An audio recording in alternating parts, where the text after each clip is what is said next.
Представи си, че си в магазин и ти връщат 100 евро повече. Какво би направил? Би се направил на приятно разсеян и би си ги задържал или по-скоро би ги върнал на продавачката? Аз не бих ги върнала.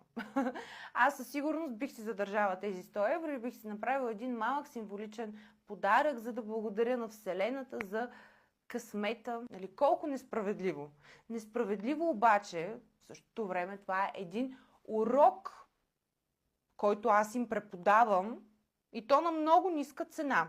Щото представи си, тая продавачка утре работи в банка и извършва финансова грешка в банката. И там не говорим за 100 евро, там може да говорим за 100 000 евро.